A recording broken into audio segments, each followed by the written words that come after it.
জুমার দিনে ডানে বামে যাওয়ার কোনো সুযোগ নেই। আমরা গত জুমায় মব জাস্টিস তথা মব সন্ত্রাসীর মধ্য দিয়ে মানুষ হত্যা করা এটা কত বড় পাপ হতে পারে এই বিষয়ে আমরা আলোচনা করেছিলাম। এখন এত বেশি সমস্যা, প্রতিদিন এত বেশি ইস্যু বেরোচ্ছে, একটার পর একটা আলোচনা করা আমাদের জন্য কঠিন হয়ে গেছে। তা আমি এই মিম্বরে দাঁড়িয়ে না হলেও কমপক্ষে 200 জুমার খুতবা তো দিয়েছি আলহামদুলিল্লাহ। প্রায় 200 জুমা যদি তাকরীর করি, 200 ঘন্টা মাহফিল এই মিম্বরে দাঁড়িয়ে করা হয়েছে। তা আমি এক সপ্তাহ ধরে ভাবছি যে জুমার মিম্বরে দাঁড়িয়ে আমি অন্তত যদি গৌসুল আজম মসজিদে 200 জুমার ইমামতি করি, আমি 200 জুমায় 200 ঘন্টা বক্তব্য দিয়েছি। তো এর মধ্যে 200 ঘন্টা যদি তাকরীর দেই, 200 বিষয়ের জন্য অন্তত আমাকে 150 বিষয়ে পড়ালেখা করতে লাগছে। সব কিছুর সামারি কি হতে পারে? এক সপ্তাহ ধরে ভাবছি এত সমস্যা, একটা সমাধান বলতে বলতে জীবন চলে যাবে, কিন্তু সমস্যার সমাধানের মাহফিল কখনো শেষ হবে না। তা আমার আল্লাহ একদম সামারি এনে, একদম ফলাফল এনে একটা সমাধানে আমরা কিভাবে আসতে পারবো, এটা নিয়ে যখন আমি কোরআন নিয়ে ভাবছি, তখন আমাকে এই কথা বলতে বাধ্য হচ্ছি, আমার আল্লাহর চেয়ে সেরা বক্তব্য এই জমিনে আর কেউ দিতে পারে না। কথা ঠিক না? আল্লাহর কথার ধরন কালামুল্লাহ 30 পারা। 30 পারা মানে 666 পৃষ্ঠার মধ্যে সীমাবদ্ধ। আপনি যদি বুখারীর সরা খুলেন, হাজার হাজার পৃষ্ঠার ব্যাখ্যা আছে। আপনি যদি 1400 বছর ধরে কোরআনের তাফসীর করেন, এরকম গৌসুল আজম মসজিদ 5 তলা নয়, যদি 100 তলাও করেন আর 1400 বছরের তাফসীর রাখেন, 20 তলা 100 তলা বিল্ডিং তাফসীরে ভরে যাবে। কিন্তু বিশ্বে কোরআনের এত বেশি তাফসীর হয়েছে, 100 তলা বিল্ডিং এও তাফসীরের জায়গা হবে না। কথা ঠিক না? আল্লাহ কোরআনে বলছে তিবিয়ানান লিকুল্লি শাই। কোরআন দেখতে ছোট একটা পুস্তক মনে হচ্ছে, সংক্ষেপে নয়, আমি আল্লাহ সমগ্র বিষয়ে এই কোরআনে বিস্তারিত আলোচনা করে দিয়েছে। তাহলে আল্লাহর বক্তব্যের ধরনের চেয়ে সেরা কোনো কোয়ালিটি হতে পারে না। আবার এই যে অবস্থা, সময়ের চাহিদা বুঝে কথা বলা, যেমন এক এক জায়গায় এক এক শ্রোতা থাকে। গৌসুল আজম মসজিদ আমি যেভাবে কথা বলবো, আমি আবার গ্রামের ওই অঞ্চলে গিয়ে ওই ভাষায় কথা বলবো না, কেন বুঝতে পারবে না। আবার আমি ডিইউতে ঢাকা ইউনিভার্সিটির ক্যাম্পাসে যেভাবে বক্তব্য দিব, সেটা আমি শহরের মাহফিলে ওই রকম বক্তব্য দিব না। কেন? বক্তাকে আগে শ্রোতার মেজাজ বুঝে কথা বলতে হয়। তা আপনি যখন কোরআন বলবেন, দেখবেন একটার নাম মক্কি, আরেকটার নাম মদনী। মক্কি ভাষা একরকম, মদনী ভাষা আরেক রকম। কেন? আমার আল্লাহ বান্দা কি চায়, এটা আমার আল্লাহর চেয়ে বেশি কেউ বুঝবে না। আমি কোরআন খুলে যেটা বুঝলাম, আমার আল্লাহর কথার ধরনের চেয়ে সেরা কোনো কথা হতে পারে না। এবং আমার আল্লাহ শ্রোতা বুঝে যেভাবে কথা বলতে পারে, উনি খালেক, মাখলুকের মাঝে এরকম কেউ কখনো হতে পারে না। এবং আমার আল্লাহর কথার স্টাইলের চেয়ে সেরা কোনো স্টাইল হতে পারে না। সেজন্য আমি যখন সূরা রহমান নিয়ে পড়ছিলাম, কারণ একটা সূরা বুঝতে গেলে শানে নুজুল পড়তে হয়, নাজিলের ঘটনাগুলো জানতে হয়। কেন আল্লাহ এই আয়াত কোন ঘটনার প্রেক্ষিতে নাজিল করছে সেটা আমাকে বুঝতে হয়। তো সূরা রহমান এটা মক্কি না মদনী, এখানে দুইটা কথা আসছে। এক নম্বর কথা, রাসূল পাকের হিজরতের আগে, মক্কার লাস্ট টাইমে সূরা রহমান মক্কায় নাজিল হয়েছে। আরেকটা আসছে যে মদিনায় যখন রাসূল পাক প্রবেশ করেছেন, হিজরতের শুরুতে মদিনায় সূরা রহমান নাজিল হয়েছে। এটা মক্কিও বলতে পারেন, মদনীও বলতে পারেন, কিন্তু অধিকাংশ মুফাসসির বলছে হিজরতের আগে, মক্কার লাস্ট টাইম যখন রাসূল পাক, তখন এই রহমান নাজিল হয়েছে। কখন নাজিল হয়েছে? যখন মক্কার মানুষ উগ্র। কখন নাজিল হয়েছে? যখন মক্কার মানুষ গরম। কখন নাজিল হয়েছে? যখন মক্কার মানুষ রসুলের পাকে পাথর মারছে। কখন নাজিল হয়েছে? যখন মক্কার মানুষ রসুলের পাকে পাগল বলছে। কখন নাজিল হয়েছে? যখন মক্কার মানুষ রসুলের পাক নামাজে তখন পিঠের উপর উঠের ঘুড়ি তুলে দিয়েছে। কখন নাজিল হয়েছে? যখন মক্কার মানুষ মুসলমান পাইলে রসুলের পাকের সামনে সাহাবীকে জবে করে দিচ্ছে। এমন কঠিন মুহূর্তে আমার আল্লাহ মক্কার জমিনে সূরা রহমান নাজিল করে দিয়েছেন। একটু গভীর হয়ে যদি বাংলাদেশের প্রেক্ষাপট একটু দেখেন, এটা আমার সাথে আপনি একত্বতা ঘোষণা করতেও পারেন, আবার সম্মানের সাথে দ্বিমত পোষণ করতে পারেন। দ্বিমত মানে জুতাটা মেরে দিবেন তা না, আবার পানির বোতল মেরে দিবেন এরকম না, জাস্ট দ্বিমত সম্মানের সাথে করতে পারবেন। কারণ বাংলাদেশে আবার দ্বিমতের স্টাইলও ভিন্ন ভিন্ন রকম। কোন সময় জুতাটা মেরে দিয়ে বসে যায়, একটা ঝামেলার মধ্যে পড়ে যাবো। সেজন্য দ্বিমত পোষণ করতে পারেন, আমার কোনো আপত্তি নাই। অত হাত তুলে বলতে পারেন হুজুর আমি আপনার কথা এ কথা মানলাম না, সমস্যা নাই, আমি রিসিভ করবো। কারণ আমার সব কথা মানতে হবে, এটা ইসলামের মধ্যে কোথাও বলা হয়নি, কথা ঠিক না? সেই জন্য আপনি সম্মানের সাথে দ্বিমত পোষণ করেন, তবে আবার চাইয়েন কিছু মারি দিয়েন না, এতটুকু তো রাখি। তো আমি যেদিকে যাচ্ছিলাম সেদিকে যায়, কারণ বাংলাদেশের কোন দিকে যাচ্ছে এটা আসলে বলাই যাচ্ছে না। তো দ্বিমত পোষণ করার অধিকার আছে, অবশ্যই করবেন, কিন্তু এটার একটা কি আছে, সিস্টেম আছে। আপনি যখন কারোর সাথে বসবেন, দ্বিমত পোষণ করবেন, যেটাকে আমরা আরবিতে মুনাজারা বলি, দ্বিপক্ষ যখন আলোচনা করবেন, এখানেও এলমি কিছু নিয়ম আছে না নাই? আছে। সেই জন্য আপনি আল্লাহর কথার ধরন সেরা। কেন বলছি? মুসা আলাইহিস সালাম উনি গরম না নরম? গরম। ওনার চেয়ে গরম এই জমিনে আর কেউ আছে কিনা আমি জানি না, কারণ ওনার জীবনী যেটা পড়ে দেখেছি, আমার কাছে মনে হয়েছে এই সৃষ্টি জগতে আল্লাহ যদি সবচেয়ে কাউরে গরম বানায়, এটার নাম মুসা আলাইহিস সালাম। এরপরে সে আল্লাহর হাবিব বলছেন আমার ওমরের কাছে আমার ভাই মুসার গুণ চলে এসেছে। কেন? উনি আশিদ্দাউ আলাল কুফার, কাফেরের ব্যাপারে বড় কঠিন। আল্লাহর হাবিব বলে যদি আমার উম্মতের মাঝে মুসা দেখতে হয়, আমার ওমরকে দেখলে হয়ে যাবে। তাহলে মানুষ গরম না নরম? গরম, বেশি গরম। এত বেশি গরম যার চোখে মুখে দাড়িতে লুমে এটা প্রমাণ হয়। এরকম গরম হচ্ছে মুসা আলাইহিস সালাম। ওনাকে আল্লাহ পাঠাচ্ছে ফেরাউনের কাছে। এখন বলেন ফেরাউন ভালো না খারাপ? খারাপ। এটা নিয়ে তো কোনো সন্দেহ নেই, এটা নিয়ে আপনাদের সাথে আমার কোনো দ্বিমত হওয়ার কথাও নয়। কারণ ফেরাউন বললে কারো সম্মান জেগে উঠে এরকম মানুষ আমি কোথাও দেখি নাই, কথা ঠিক না? যখন আমি বলবো আবু বকর রাদিয়াল্লাহু তাআলা, সম্মান জাগবে না অসম্মান জাগবে?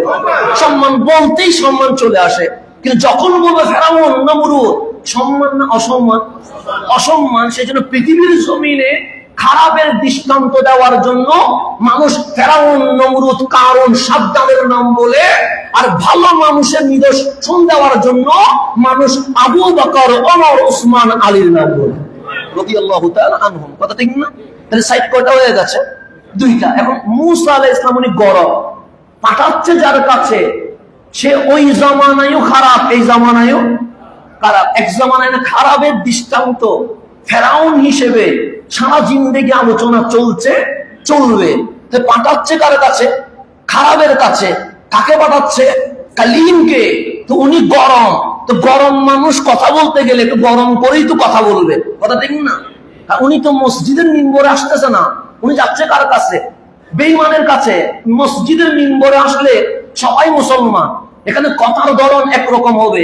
আর যাচ্ছে কার কাছে? যিনি বলছে আনা রব্বুকুমুল আলা, আমার চেয়ে বড় রব আর কেউ নাই। তো ওনার কাছে আল্লাহ পাঠানোর সময় বলছে এ মুসা, হারুন যান।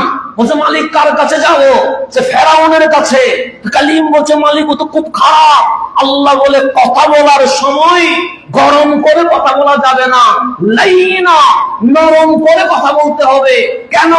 আমি আল্লাহ ইসলাম হিংসা দিয়ে প্রচার করতে চাই না, আমি আল্লাহ ইসলাম ভালোবাসা দিয়ে আবাদ করতে চাই।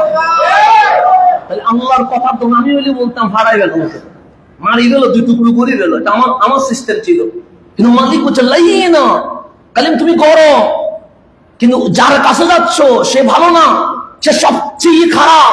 কিন্তু কথা বলার ধরন গরম হবে না, কি হবে? নরম হবে। তা আল্লাহর কথার সিস্টেম, দাওয়াতের সিস্টেম আর আমার দাওয়াতের সিস্টেম মিলছে না বলেই আজকে ইসলামের অধপতন হচ্ছে। মানে আমি আর আল্লাহর সিস্টেম মিলতে হবে, আল্লাহর মানসার আমার ইচ্ছা মিললেই সফলতা, না মিললে কখনো সফলতা আসবে না। তো এখন রহমান নাজিল হচ্ছে সূরা রহমান কখন? যখন মক্কার মানুষ উগ্র গরম। তো বাংলাদেশের প্রেক্ষাপটে চলে আসে, যখন দুইজন মানুষ মারামারি বাঁধে, তখন দুইটা পক্ষ যায় কিসের জন্য? থামানোর জন্য, ছুটানোর জন্য। মীমাংসা তো পরে হবে, এখন মারামারি বেজে গেছে। এখন একদল এইদিকে টানে, আরেক দল উড়ে টানে। তখন ওরা কি করে? ছুটে এসে আবার কি করতে চায়? মারতে চায়। তখন আমরা কি বলি? শান্ত হ। একবার বলি না বারবার বলি? বারবার। একবার বলে তো হয়ে যাচ্ছে, শান্ত হ, হয়ে গেছে। এখানে বারবার বলার দরকার নেই। কেন? মানুষ যখন গরম হয়ে যায়, মাইন্ড যখন উপরে উঠে যায়, যখন আপনার মেজাজ স্বাভাবিক নিয়মে থাকে না, অস্বাভাবিক হয়ে যায়, তখন একটা শব্দ একবার বললে কানে প্রবেশ করে না, বারবার বলতে হয়, 10 বার 12 বার বলতে হয়, 20 বার বলতে হয়। এরপরও দেখবেন যারা ধরে রাখছেন সে চুপে দৌড়ে মারামারি করতে চায়। আপনি এরপর আবার জোর করে ধরেন, এই যাস না, মারিস না, শান্ত হ, বিপদ আসবে, মামলা হবে, জেলে যেতে হবে। একটা কথা বারবার বলছেন। ঠিক আমার আল্লাহ যখন সূরা রহমান নাযিল করছে, মক্কাবাসীর মাথা গরম, আমার নবীর উপর হামলা করে, সাহাবীর উপর হামলা করে, তা আল্লাহ চাইলে একবার বললে হয়, কিন্তু আল্লাহ ফাবি আইয়ি আলাই রাব্বিকুমা তুকাজ্জিবান একবার বলে নাই, 27 বার বলেছে। কেন? মক্কাবাসীর মেজাজ অস্বাভাবিক গরম হওয়ার কারণে একবার যদি বুকে না ঢুকে, মালিক বলে বারবার বলবো, এরপরেও কামলিওয়ালার কদম ধরতে হবে। এটা তো সূরা রহমানের স্টাইল। আল্লাহ সেজন্য কোন কথাকে এবার বারবার করে বলে নাই। কিন্তু আপনি রহমান ঢুকলে দেখবেন 2টা আয়াত পর পর ফাবিআই আলাই বারবার আসছে। কিন্তু মালিক বারবার বললা কেন? তুমি সব বলে লাস্টে এসে ফাবিআই আলাই রাব্বিকুমা তুকাজ্জিবান বলে দাও। একবার বলে তো হয়ে গেছে, তোমার বারবার বলার দরকার নাই, একবার বললে তো হচ্ছে। আল্লাহ না, তুমি মুভমেন্ট কি সেটা দেখো। আমি ওই সময় বলছি যে সময় মক্কার মানুষ নবীকে সহ্য করতে পারছে না। আমি ওই সময় বলছি যে সময় রাসূলকে ওরা পাথর মারছে। আমি ওই সময় বলছি যে সময় তারা সাহাবায়ে কেরামকে শহীদ করছে। আমি ওই সময় বলছি যখন তারা আমার নবীর সাহাবীদের ঘর ভাঙচুর করছে, ওদের মেজাজ অস্বাভাবিকভাবে গরম হয়ে গেছে। একবার যদি বলি শান্ত হও, ঢুকবে না। সেজন্য আমি মালিক ফাবিআই আলাই রাব্বিকুমা তুকাজ্জিবান বারবার বলছি। কেন? একবার যদি না শুনে, প্রবেশ না করে, বারবার বললে প্রবেশ করবে। সেজন্য আগে আনছে আর রহমান। কেন? যে তোমার কাজ আমার নবীরে পাথর মারা, তোমার কাজ আমার নবীর সাহাবীকে শহীদ করা, তোমার কাজ আমার নবীর গর্জর ভেঙে দেওয়া। কিন্তু আমি কে জানো? রহমান সব অপরাধ পিছনে রেখে কামলিওয়ালার কদমে এসে ঈমান আনতে দেরি, রহমান হইয়া জীবনের গুনাহ মাফ করে দিব, হাবিবের কারণে জান্নাতুল ফেরদৌস দিয়ে দিব। এখানে আমরা চাইলে ওই গরমের সময় আল্লাহ আল কাহ্হার বলতে পারতেন না? আর রহমান আল্লামাল কোরআন না বলে বলতে আল কাহ্হার আল্লামাল কোরআন। ওই কাহ্হার যিনি কোরআন শিখিয়েছেন। এখানে এই কোনো শব্দগুলোই তো না, কাহ্হার এটা আল্লাহর নাম। তো এখানে আর রহমান আল্লামাল কোরআন না বলে বলতে পারতেন আল কাহ্হার আল্লামাল কোরআন। ওই কাহ্হার যিনি কোরআন শিখিয়েছেন। কেন? ওরাও গরম, মালিকও গরম হইতেন। মালিক বলছেন না, ওরা যখন গরমের মধ্যে আছে, আমি মালিক ওদেরকে দয়ার শব্দ দিয়ে রাখবো, মমতার শব্দ দিয়ে রাখবো। আমি তাকে বুঝাবো গরম হওয়া এটা শয়তানের কাজ হতে পারে, মাফ করে দেওয়া তার রহমানের মনসা হতে পারে। সেই জন্য আল্লাহর কথার এরকম অসংখ্যবার বলার পিছনে অনেক কারণ আছে। আমি একটা কারণ বলছি, যে শ্রোতা বুঝে কি করা, কথা বলা। সেই জন্য রহমান যখন বলবেন, একই আয়াত বারবার আসছে। কেন? ওদের মেজাজ অস্বাভাবিক গরম থাকার কারণে মালিক শান্তভাবে ওদেরকে বুঝাচ্ছে, এখানে আমার নবীর কোনো স্বার্থ নাই, দুনিয়াবে কোনো চাওয়া চাহিদা নাই। যেই মালিক তোমারে বানাইছে, ওই মালিকের দিকে ডাকার জন্য হাবিবের রহমান তোমাদের কাছে চলে এসেছে। এটা হচ্ছে মালিকের দাওয়াতের সিস্টেম। এই দাওয়াতের সিস্টেম যখন বুঝে গেছেন, আমি যেটা বলতে চাচ্ছিলাম যে আমরা 200 উপরে যে বাইসিরিয়াল কথা বললাম, কত সমস্যার সমাধান আমরা চিন্তা ভাবনা করলাম, এর মাঝে সামারি কি আসবে? কারণ সামারি যদি না বুঝি সামনে এগানো কখনো সম্ভব নয়। সামারি বুঝতে হবে। এখন আসলে গভীরভাবে খেয়াল করবেন, আমি কখনো ব্যক্তি বা দল এগুলাকে নিয়ে আলোচনা করি না। আমি কোরআন সুন্নাতে যা আছে সেটা জাস্ট ট্রান্সলেট করার চেষ্টা করি, কারণ ব্যাখ্যা করা আমার পক্ষে সম্ভব নয়। কারণ অযোগ্যরে যদি আপনি প্রিন্সিপাল বানায় দেন, এটা কখনো সম্ভব না। সেজন্য জাস্ট অনুবাদটা চিন্তা করি। গভীরভাবে খেয়াল করবেন, আমার একটা সমাধান লাগবে কি লাগবে না? লাগবে। তা আল্লাহ কোরআনে বলছে, ইয়া আইয়ুহান নাস, হে মানব জাতি।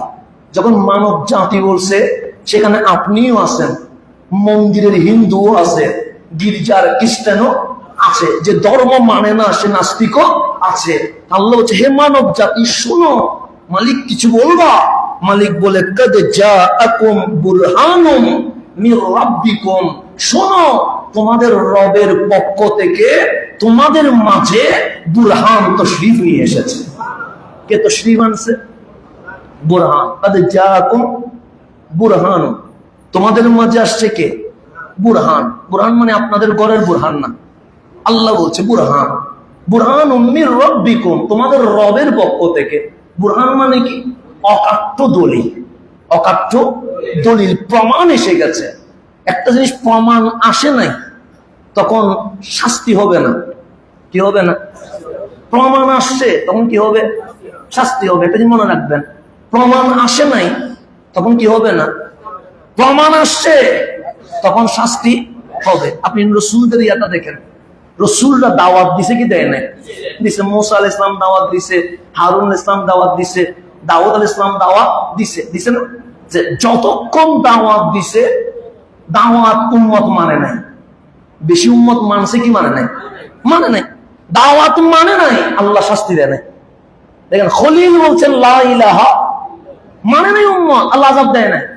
কালিম বলেছে লা ইলাহা, মানে নাই উম্মত, আল্লাহ আযাব দেয় নাই। তাহলে দাওয়াত মানেন নাই, আযাব আসে নাই। কেন? আযাব কখন আসবে? আখিরাতে। কিন্তু যখন রাসূল নবীরা মুজিজা দেখাইছে, এরপর মানে নাই, আল্লাহ আযাব দিতে দেরি করেন। সিস্টেম দুইটা। এটা যে দাওয়াত দিয়েছেন, মানে নাই, আল্লাহ আযাব দিবে না। কেন? আল্লাহ তোমার জন্য আমি আখিরাতে শাস্তির ব্যবস্থা করছি। কিন্তু উম্মত প্রমাণ চাইছে। কি চাইছে? প্রমাণ চাইছে যে আপনি যে নবী, প্রমাণ কি? আপনি যে রাসূল, ডকুমেন্টস কি? ডকুমেন্টস কি দিয়ে দেখাতে হবে? মুজিজা দিয়ে দেখাইতে হবে। কারণ যেটা অক্ষম সেটা যিনি করতে সক্ষম, ওনারাই তো নবী রাসূল বলে। কথা ঠিক না? যেমন আমরা চাঁদ দুটুকরো করতে পারবো না, আমরা অক্ষম, এটার নাম বান্দা। আর হাবিব আঙ্গুল তুলেছে, চাঁদ দুটুকরো হয়ে গেছে, এটার নাম রাসূল। পার্থক্য আছে না? নাই, আছে। কালিম দাওয়াত দিয়েছে কাকে? ফেরাউনকে। কয় বছর? 40 বছর। কিন্তু আল্লাহকে আযাব দিছে? দেয় নাই। কিন্তু যখনই কালিম মুজিজা দেখাইছে, কি মুজিজা? লাঠি দিয়ে আরব ভূমধ্য সাগর আর নীল, যেখানে মিলে রয়েছে মারাজাল বাহরাইনে ইয়ালতাকিয়ান, ওখানে যখন লাঠি দিয়ে বাড়ি মারছে, সমুদ্রের মাঝখানে কি হয়ে গেছে? রাস্তা হয়ে গেছে। এটা সম্ভব না অসম্ভব? অসম্ভব। আমি যদি লাঠি দিয়ে বাড়ি মারি, নদীতে কখন রাস্তা হবে নাকি? 2 হাত নদীতে রাস্তা হবে না। আর এখানে নীল তার আরব ভূমধ্য সাগর যেখানে মিলে গেছে, সে বিশাল পথ, মাঝখানে কোনো পার্টিশন নাই, দেওয়াল নাই, টিন নাই। কালিম কি মারছে? লাঠি দিয়ে বাড়ি মারছে, কি হয়ে গেছে? এটার নাম মুজিজা। এতদিন দাওয়াত দিয়েছে, মানে নাই, আযাব আসে নাই। কিন্তু আজকে যখন জিজ্ঞেস করা হচ্ছে, কালিম আপনি যে রাসূল, প্রমাণ কি?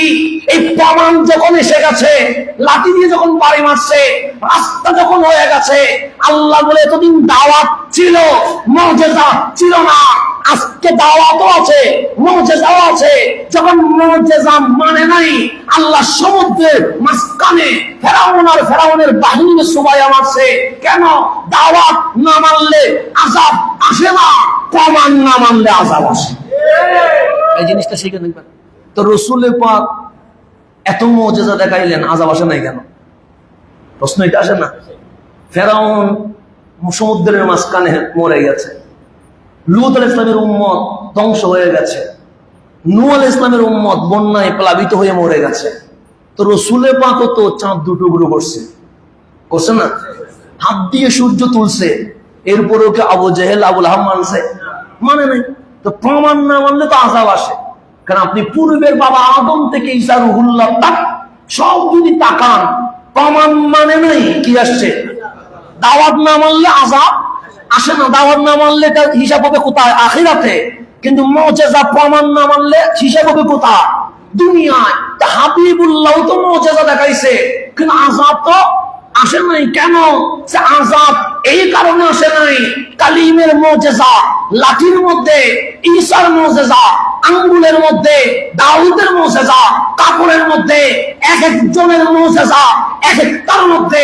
আর যিনি দাওয়াত দিয়ে এসেছে চুল থেকে নাক পর্যন্ত আফাদে মাস্তাক মুজিজা, সেই জন্য আযাব আসে না।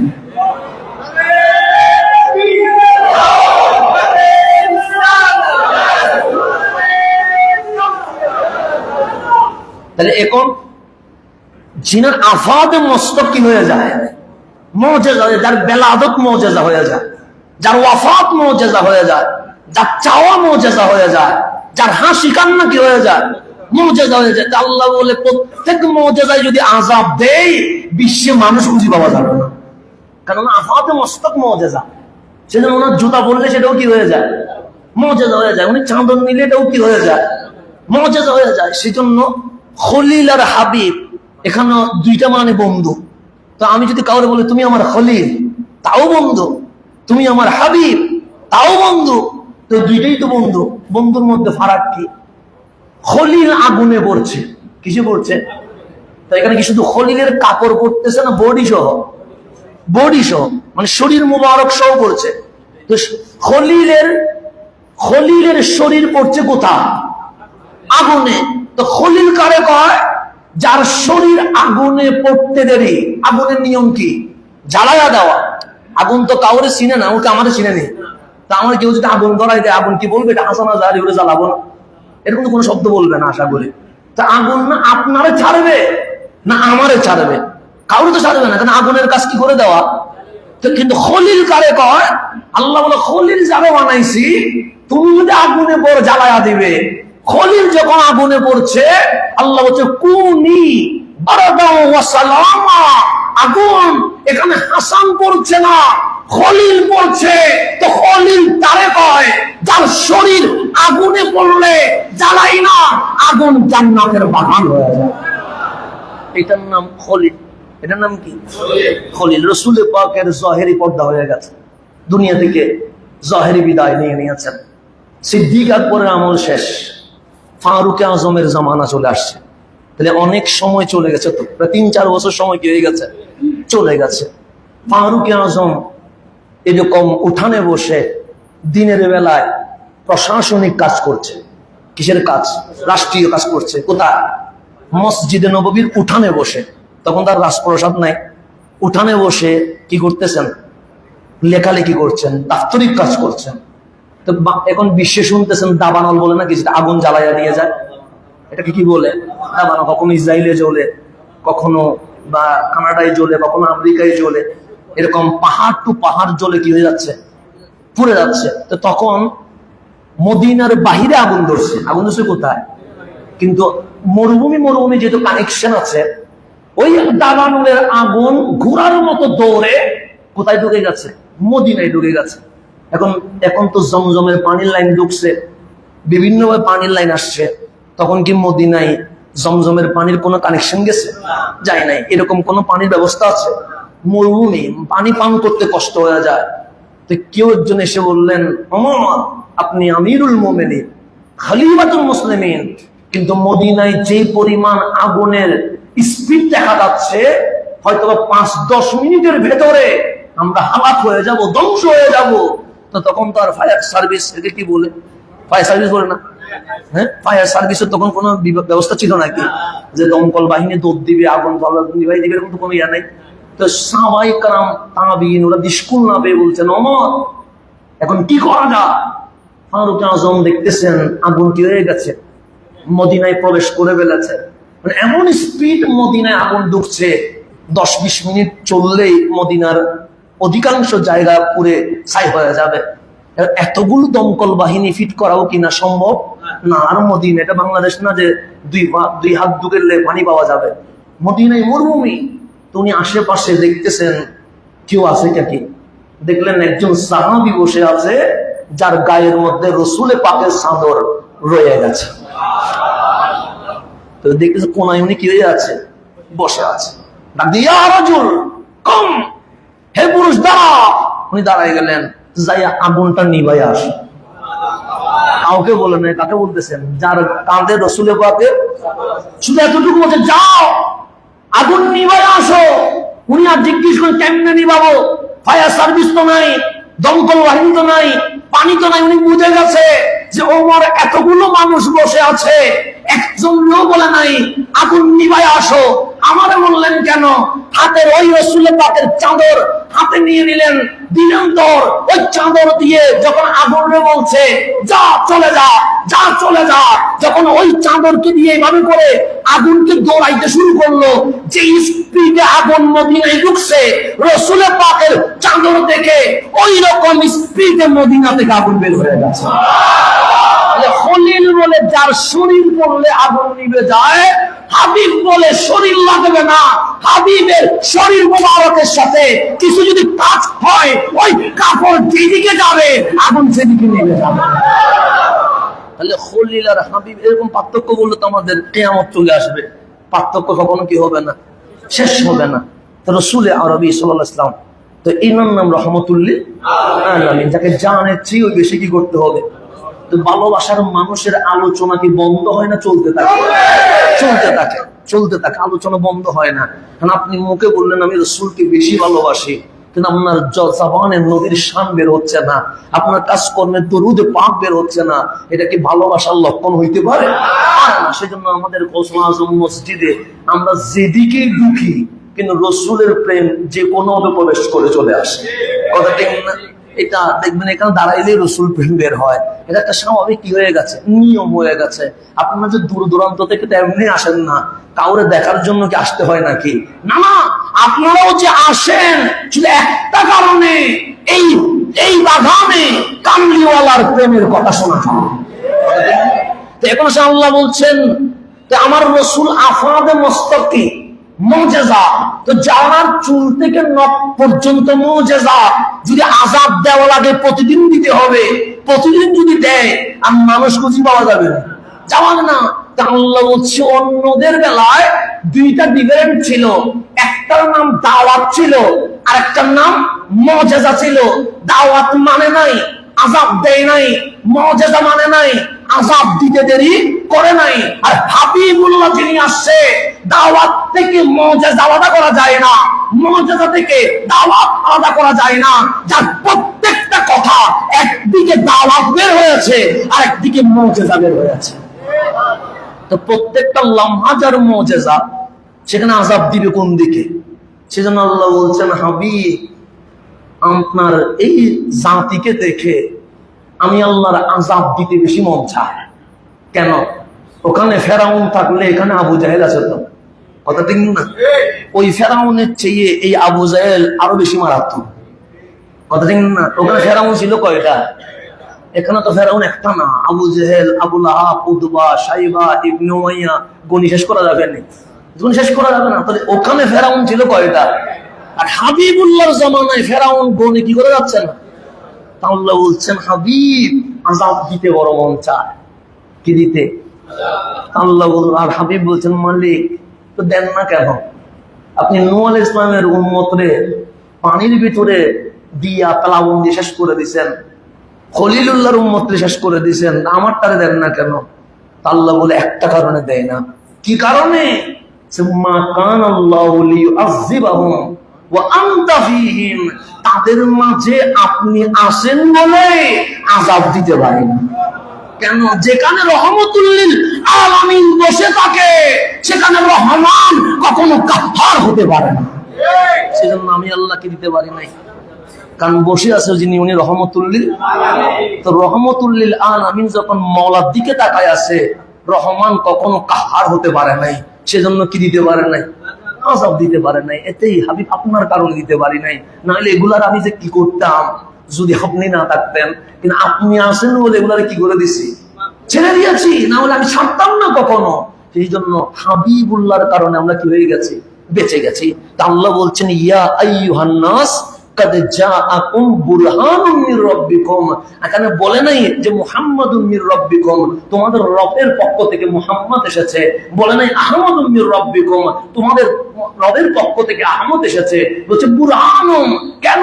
উনি প্রমাণ এসেছে, অকাট্য দলিল এসেছে। তো একটা হচ্ছে দাওয়াত দেওয়া, একটা হচ্ছে দলিল প্রমাণ দেওয়া। দলিল প্রমাণের নাম মুজিজা, আর দাওয়াত মানে শুধু বলা এটা মানেন, এটা করেন, এটা করিয়েন না, এটার নাম দাওয়াত। দাওয়াত না মানলে আযাব আসে না, কিন্তু প্রমাণ না মানলে কি আসে, আযাব আসে। আল্লাহ বুরহানুম, তোমাদের মাঝে যিনি আসছে উনি অকাট্য প্রমাণ, দলিল এসেছে। যেখানে পুরাটাই দলিল, পুরাটাই মুজিজা, সেখানে আমি আল্লাহ আযাব দিতে পারি না। আমার রাসূলের নাম বুরহান। বুরহান মানে কি, অকাট্য দলিল। এরপর বলছে ওয়া আনজালনা ইলাইকুম নূরাম মুবিনা, ওনার মাধ্যমে তোমাদের মাঝে তোমাদের রবের পক্ষ থেকে আলোকিত নূর তথা কোরআনুল কারীম তাশরীফ নিয়ে এসেছে। এখন বুরহান মানে কি? আমি তো বললাম অকাট্য দলিল। তো অকাট্য দলিলটা কারে কর? হযরত ইমাম খাযেন রাহমাতুল্লাহি আলাইহি উনি বলছেন আল বুরহান ও দলিলুন। বুরহান হচ্ছে দলিল। দলিল মানে প্রমাণ। কিসের প্রমাণ? আলা ইকামাতিল হক ওয়া ইবতালিল বাতিল। তুমি যদি হক প্রতিষ্ঠা করতে চাও, বাতিলকে খণ্ডন করতে চাও, এই বাতিলকে খণ্ডন করা আর ইকামাতের হক, হক প্রতিষ্ঠা করার জন্য একটা দলিল লাগে। ওই দলিলের নাম বুরহান, ওই বুরহানের নাম রাহমাতুল লিল আলামিন। এরপর বলছেন লিআন্নাহু তাআলা জাআলাহু হুজ্জাতান কাতিয়াতান কাতা বিহি গাসরাত জামিইল খালায়েক। এই পৃথিবীতে যত সৃষ্টি আছে, সৃষ্টির যত প্রশ্ন আছে, আপত্তি আছে, এটার মীমাংসার জন্য যিনি প্রমাণ হিসেবে এসেছেন ওনার নাম রাহমাতুল লিল আলামিন। সেই জন্য আমার নবী তাওহীদের দলিল, আমার নবী কোরআনের দলিল, আমার নবী ইসলামের দলিল, আমার নবী রিসালাতের দলিল, আমার নবী শরীয়তের দলিল, আমার নবী হালালের দলিল, আমার নবী হারামের দলিল। এক কথায় আল কোরআনের প্রত্যেকটা শব্দের দলিলের নাম রাহমাতুল লিল আলামিন। সেজন্য মক্কাবাসী আল্লাহরা তো দেখে নাই, আপনারা দেখছেন নাকি? তো দেখেন নাই, যেহেতু যেটা দেখে না সেটার প্রতি আগ্রহ একটু কি হয়, বেশি হয়। কথা দেখেন না? আমি যদি বলি সিনেমা দেখিও না, আপনি মনে মনে বলবেন দেখা দরকার, কেন ভিতর কি আছে। যত নেগেটিভ বলবো এটার প্রতি কি বাড়ে, আকর্ষণ বাড়ে। সেজন্য বাংলাদেশে একটা কথা আছে ভাইরাল হওয়া। কি হওয়া? ভাইরাল হওয়া। আপনি পজিটিভ মাহফিল করেন, এগুলো কখনো কি হবে না, ভাইরাল হবে না। হঠাৎ একটা আজগবি কিচ্ছা বলে ফেলবেন, আপনি কি হয়ে যাবেন, ভাইরাল হয়ে যাবেন। সেজন্য আমাদের মধ্যে অসংখ্য বক্তা আছে, আরে দূর আগে একটু ভাইরাল হয়ে আনি পরে ঠিক হয়ে যাবো। এটা আপনাদের কারণে হয়েছে আর কি। তো একটা পজিটিভ মার্কেটিং আর একটা কি নেগেটিভ মার্কেটিং। নেগেটিভ মার্কেটিং এ সবচেয়ে বেশি কি করে না, এটা প্রচার বেশি হয়। পজিটিভ মার্কেটিং কি হয় না, প্রচার হয় না। যেমন আমরা যখন আমি প্রথম মাহফিল, আমি তো বক্তা না, মানে এটা কি বলে, বক্তার যত গুণ লাগে একটাও আমার কাছে নাই, সব গুণ আছে, মানে কোনো গুণই নাই। কারণ বক্তার জন্য এটা সুর লাগে, ওইটা তো আল্লাহর রহমত একটাও নাই। অনেক সময় অনেকে বলে এটা না করেন না, বললে শুধু তোমরা পালাই যাবা না, শহরের কুকুর সহ পালাই চলে যাবে। তো সুর লাগে, এটা নাই। কন্ট্রোল লাগে, বডি লাগে, অ্যালম লাগে, অনেক কিছু লাগে, কিছুই নাই। তো আমি যখন প্রথম আসছি, আমি যখন বিজ্ঞান নিয়ে মাহফিল করছি, গ্লাক্সি নিয়ে মাহফিল করছি, হ্যাঁ, পরিবেশ নিয়ে মাহফিল করছি, মানুষ বলে এগুলো এটা কারে ধরে নিয়ে আসছে, এগুলো কি বলে। তার মানে এগুলাতে মানুষের তেমন একটা আগ্রহ নাই। কিন্তু ওই যখন আপনি বলবেন ওটা মারি ফেলা, কাটি ফেলা, সিঁড়ি ফেলা, ওটা এটা না, ঠিক আছে মনে হয়। তো আমাদের মানে পজিটিভ মার্কেটিং এ আসল মার্কেটিং নয়, নেগেটিভ মার্কেটিং যেটা বলে। তো আমি যেটা বলছি, এখন আল্লাহ দেখে নাই, এটা আগ্রহ আছে না নাই? আজকে যেটা দেখা যায় না এটার প্রতি আগ্রহ। সিনেমা দেখবেন না, বেশি আর বেশি দেখবেন, কথা ঠিক না? সেজন্য মাঝে মাঝে হুজুররাও দেখে। তো হুজুররা কেন দেখে? হুজুর আমরা না দেখলে মাহফিল করবো কেমনে? তো ওখানে মাহফিলে তো বর্ণনা দিতে হবে না, কোন নায়িকা দেখলে কিরকম লাগে। তো সেজন্য হুজুররাও মাঝে মাঝে কি দেখে, সিনেমা দেখে। সেজন্য ওনার মাহফিল করে অমুক নায়িকা দেখতে এরকম লাগে, অমুকরে দেখতে এরকম লাগে। তো ওনাদেরকে জিজ্ঞেস করলাম আপনারা এভাবে কেমনে বলেন, আমরা না দেখলে মাহফিল করবো কেমনে? তো সেই জন্য ওনাদের জন্য মাঝে মাঝে ফতোয়া কি হয়ে যায়, জায়েজ হয়ে যায়। কারণ হুজুরদেরকে যেই ফতোয়া দিবেন আমি আগে জিজ্ঞেস করবো জায়েজ লাগবে না, না জায়েজ লাগবে, কারণ হুজুরদের তো মাসালা অনেক। তো ওইদিকে আপনারা যাওয়ার দরকার নাই, আমরা সহজ সরল মানুষ, সেই জন্য হুজুরদের কপ্পরে বললে আবার জামিলার মধ্যে পড়ে যাবেন। সেই জন্য তালাকের মাসালা নিয়ে অনেকে আসে, তখন হুজুর জিজ্ঞেস করে কোনটা লাগবে, হইছে না হয় নাই, আগে তোমার কোনটা লাগবে সেটা হলো, এরপর কোন দিকে দলিল নিতে হবে সেটা আমার দায়িত্ব। এরকম মাঝে মাঝে জামিলা আছে না নাই? তো এই যে পজিটিভ আর একটা কি আছে, নেগেটিভ মার্কেটিং। আচ্ছা আমি যত না বলবো আপনি কোন দিকে চলে যাবেন এটা দেখা দরকার। আর যতক্ষণ নামাজ পড়েন তখন দেখবেন আযান দিলে আপনি চায়ের দোকানে দুধ দিচ্ছেন, কেন? ওই আমি পড়তে বললাম। হ্যাঁ বললে মানুষ না করে, না বললে মানুষ হ্যাঁ করে। এই জন্যই রাসূল আরবি আসছে, ওরে নবীর উম্মত ডাক দিয়ে বলছে আল্লাহর বান্দা নফসটা না বলে সেটা হাতে পরিপূর্ণ কর, আর যেটা হা বলে সে নাতে পরিপূর্ণ কর, তখন সাধারণ বান্দা আল্লাহর ওলিতে রূপান্তর হয়ে যায়। ওলি শুধু হুজুরে হয় না, রিকশাওয়ালাও হওয়ার সম্ভাবনা আছে। সুতরাং আপনারা মনে করেন মনে হয় দাড়ি টুপি আছে, এটা মনে আল্লাহর ওলি বসি আছে, একটু মোনাজাত করাইলে মনে কবুল হবে, এমন হইতে পারে। আমার গুনার কারণে আল্লাহ মোনাজাত কবুল না করলেও এখানে এমন কেউ আছে যে আমিন বললে মাওলা দোয়া কবুল করে ফেলে। সুতরাং কে কোন ভাবে আল্লাহর দরবারে কবুল হচ্ছে এটা বলার কোনো সুযোগ নাই। রব্বুল আলামিন সবাইকে কবুল করে নি। তো এখন পজিটিভ নেগেটিভ, এখন আল্লাহ দাওয়াত দিচ্ছে কোথায়? সাফা পর্বতের নিচে এসে রহমতুল্লিল বলছে লা ইলাহা। এখন লা ইলাহা ইল্লাল্লাহ যে বললো, কেউ কি আল্লাহ দেখছেন? দেখে নাই। বলছে এটা কোরআন। তো কোরআন আনছে কে? জিবরিলে। কার উপর নাজিল হয়েছে? আমার উপর নাজিল হয়েছে। এবং জিবরিল যে আসছে এটা কি কেউ দেখছেনি? তো জিবরিলও দেখে নাই, আল্লাহও দেখে নাই। কোরআনটা কিভাবে নাজিল হচ্ছে এটাও দেখে নাই। তো সন্দেহ চতুর্দিকে আছে না নাই? আছে। তো যেটা নেগেটিভ হয় এটা একটু দেখার আগ্রহ বাড়ে না কমে? বাড়ে। এখন মক্কাবাসীর প্রশ্ন হচ্ছে আল্লাহ যে এক, এটার প্রমাণ কি? জিবরিল যে আসছে তা বিশ্বাস করবো কেমনে? তা আপনি যে বলছেন ইকরা বিইসমি রাব্বিকাল্লাযী খালাক, এটা যে কোরআন, মানবো কেমনে? তখন আল্লাহ বলে হাবিব তা আমি তো আগেই বলে দিয়েছি, কাদে জাআকুম বুরহানুন, প্রমাণ তো আছে, দলিল তো আছে, ওই দলিলের নাম রহমতুল লিল আলামিন। মক্কাবাসী কি বলছে? সে আল্লাহ প্রমাণ চায়, আমি যে রাসূল প্রমাণ চাই, কোরআন যে কালামুল্লাহ প্রমাণ চাই। আল্লাহ বলে প্রমাণ তো আছেই তাদের মাঝে, তুই কি বলবো? আল্লাহর হাবিব বলেন ফাকাদ লাবিস্তু ফীকুম উমরা মিন ক্বাবলিহি। আর দলিল কি? দলিল তো আমি রহমাতুল লিল আলামিন। কেমনে? সে মা আমেনার গোদ থেকে এই গায়ে হারা পর্যন্ত আমি নবীজি 40 বছর তোমাদের মাঝে কাটিয়ে দিয়েছি। আমার জিন্দেগি তাওহীদ ইসলামের দলিল হয়ে গেছে। আল্লাহ বলেছে আফালা তাকিলুন, তোমাদের কি আকল নাই? কে বলতেছে? আল্লাহ বলতেছে। এটা বলার পরে আল্লাহ রাসূলকে বলতে আপনি এটা বলে দেন। এটা তো বলে দিয়েছে রাসূল যে আমি তোমাদের মাঝে কয় বছর ছিলাম, এটা দলিল। এর চেয়ে বড় দলিল এখানে আর নাই। আল্লাহ আফালা তাকিলুন, তোরা বসে মদ খাস, আমার নবী জীবনে মদের আসরে আসছে? তোরা কাবার সামনে উলঙ্গ নাচিস, আমার রসুলকে বেহায়াপনে কখনো দেখেছিস? তোরা কথায় কথায় মিথ্যা বলিস, আমার হাবিব জীবনে মিথ্যা বলেছে? তো এই 40 বছরে আমার নবীর মাসুমিয়ত আমি আল্লাহ ইসলামের দলিল হিসেবে দিয়ে দিয়েছি। এরপর আল্লাহ কি বলছেন? আমিনু, তোমরা ঈমান আনো। কাদেরকে বলতেছে? আমাদেরকে বলতেছে। মাওলা কিসের উপর ঈমান আনবো? সে বিমা আনজালা আলা মুহাম্মাদিন সাল্লাল্লাহু মুহাম্মদ সাল্লাল্লাহু আলাইহি ওয়াসাল্লাম, ওনার উপরে যা নাজিল হইছে এটার উপর কি আনো? ঈমান আনো। তো রাসূলের সাথে কি করে দিয়েছেন?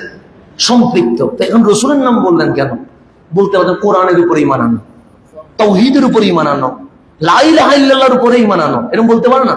কিন্তু বলতেছেন আমিনু বিমা আনজালা আলা মুহাম্মদ, আমার হাবিবের উপর যা নাজিল হয়েছে তার উপর কি আনো। তো ইমাম আবু নাঈম উসমাহানি বলছেন এখানে মুহাম্মদ সাল্লাল্লাহু আলাইহি ওয়াসাল্লামের উপর ঈমান আনো কেন বলছে? যে লিআন্নাহুম লাম ইয়ারিফু ইল্লা মুহাম্মাদান সাল্লাল্লাহু আলাইহি ওয়াসাল্লাম। কেন? সে মক্কাবাসী আল্লাহও চিনে না, কোরআনও চিনে না, শুধু যারে চিনে উনি রাহমাতুল লিল আলামিন। আসলে নবী চিনছে মানে তাওহীদ চিনা হয়ে গেছে, নবী চিনছে মানে কোরআন চিনা। সেজন্য আল্লাহ নবীর পরিচয় ওয়ামা মুহাম্মাদুন ইল্লা রাসূল, আমার নবীর পরিচয় উনি কে? রাসূল, তোমাদের মতো সাধারণ কেউ না। এখানে একটা বিষয় আছে, একটু গভীর মনোযোগ দিতে হবে, একটু কঠিন হলেও একটু মনোযোগ দিয়ে শুনলে কাজে আসবে। আল্লাহ নবীর পরিচয় দিচ্ছেন, কি পরিচয় দিচ্ছেন? মা কানা মুহাম্মাদুন আবা আহাদিম মির রিজালিকুম। কে বলতেছেন? আল্লাহ। আমার নবী পৃথিবীর কোন পুরুষের বাবা নয়। কে বলতেছেন? আল্লাহ। মা কানা মুহাম্মদ সাল্লাল্লাহু, রাসূল নয়। কি নয়? আবা আহাদিম মির রিজালিকুম, তোমাদের কারো বাবা নয়। তাহলে রাসূল আমাদের কি নয়? কারো বাবা নয়। অর্থাৎ উনি পৃথিবীতে কোন ছেলে সন্তানের বাবা নয়। তো রাসূলের তো সন্তান হয়েছে, ছোট অবস্থা আল্লাহ কি করছে? তাহলে এখন বাবা না হওয়া এটা রিসালাতের দলিল না।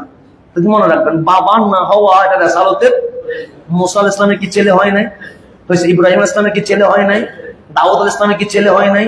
তো ছেলে না হওয়া এটা কি রিসালাতের দলিল না। কিন্তু আল্লাহ বলছেন মা কানা মুহাম্মাদুন আবা আহাদিম মির রিজালিকুম, আমার নবী কোন পুরুষের বাবা নয়। কিসের দলিল? ওয়ালাকিন রাসূলুল্লাহ ওয়া খাতামান নবিয়্যিন, এটাই আমার নবীর রিসালাতের দলিল, এটা আমার নবীর খাতমে নবুয়তের দলিল। তা আল্লাহর রিসালাতের দলিল ফিট করছে আমার নবী কোন সন্তানের বাবা নয়। তো সন্তান না হওয়া এটা রিসালাতের দলিল না, কিন্তু সন্তান না হওয়া এটা শেষ নবী হওয়ার দলিল হয়ে গেছে। তো রাসূলের সন্তান হয় না, হওয়া না হওয়া মানে কি? রাসূলের বংশ আহলে বাইত মেয়ে দিয়ে, ওনার নাম ফাতেমাতুস রাদিয়াল্লাহু তাআলা। আমার নবী নিজেই বলছেন সবার বংশ হয় ছেলে দিয়ে, আমি নবীর বংশ কার দিয়ে? ফাতেমা দিয়ে, মেয়ে দিয়ে হয়েছে। এবং ইমাম মাহদী আসবে, উনি ফাতেমাতুজ জাহরার কি বংশধর। তাহলে নবীজির পরিবার হচ্ছে মেয়ে দিয়ে, আর আমাদের পরিবার হচ্ছে কি দিয়ে? ছেলে দিয়ে। এখন রাসূলের ছেলে হয় নাই কেন? যদি মুসা আলাইহিস সালামের ছেলে হতে পারে, যদি ইব্রাহিম আলাইহিস সালামের ছেলে ইসমাইল হতে পারে, যদি ইয়াকুব আলাইহিস সালামের ছেলে হতে পারে, হ্যাঁ, এভাবে করে অসংখ্য, ইউসুফ আলাইহিস সালাম, এরকম অনেক সংখ্য নবীর ছেলে আছে না? নাই? আছে। আল্লাহ বলেন হাবিব, আমি আপনাকে ছেলে দিতাম না, কিন্তু ছেলে দিছি। দেয় নাই? দেশে। কাকে দিছে? কাসেমকে দিছে, ইব্রাহিমকে দিছে। আবার দেওয়ার উপর আল্লাহ বলছেন হাবিব দিয়ে দেন। দিছেও আবার কি করছে? তা আমাদের যদি সন্তান মারা যায়, আমরা চিল্লাইয়া বলি দিছো কেন, নিছো কেন? বাপ ডাকতে পারে নাই, মা ডাকতে পারে নাই, এত কাহিনী করার দরকার কি? না দিলে একেবারে না দিতা, এরকম আমরা বলি কি বলি না? বলি। কিন্তু হাবিবুল্লাহর জবান দিয়ে এটা আসে নাই। তবে একটু মনে কষ্ট পেয়েছে। কিসের কষ্ট? ইব্রাহিম ইসলাম যখন মারা গেছে মদিনায়, তখন মক্কায় মিছিল হয়েছে যে উনি নির্বংশ আত্মা, যার বংশ নাই তার কোনো আলোচনা নাই, যার আলোচনা নাই উনি ইন্তেকালের পর ইসলাম কোরআন এগুলো কিছুই থাকবে না। তো যখন টিটকিরি করে ট্রল করে, তখন কি মানুষ কষ্ট পায় না? পায়। তো মদিনার মসজিদের নবীর চত্বরে সুখের পানি বের হয়ে গেছে।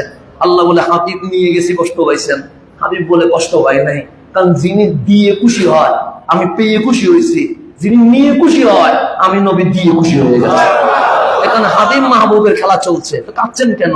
যে কাঁদছি মক্কাবাসী ট্রল করছে।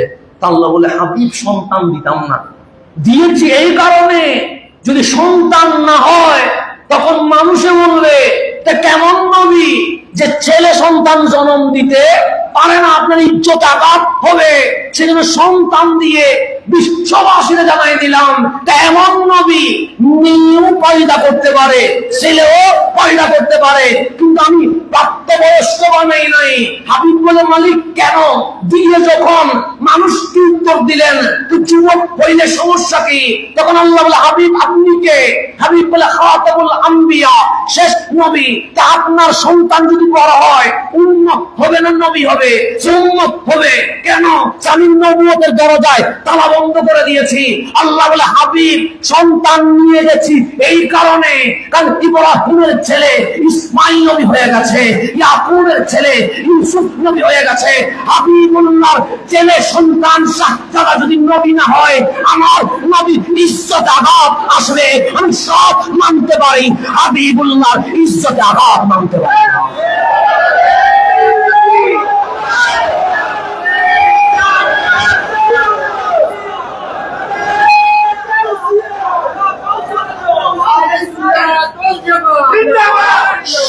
সময় চলে যাচ্ছে, আমি এখন অনেক দূরে নিয়ে যাচ্ছিলাম, কিন্তু সময় তো শেষ হয়ে যাচ্ছে।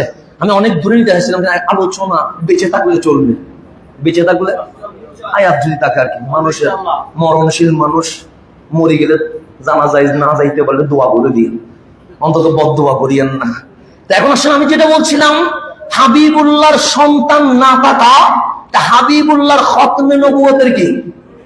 সন্তান না হওয়া এটা নবুয়তের দলিল নয়, রিসালাতের দলিল নয়। কিন্তু আল্লাহ বলেছেন মা কানা মুহাম্মাদিন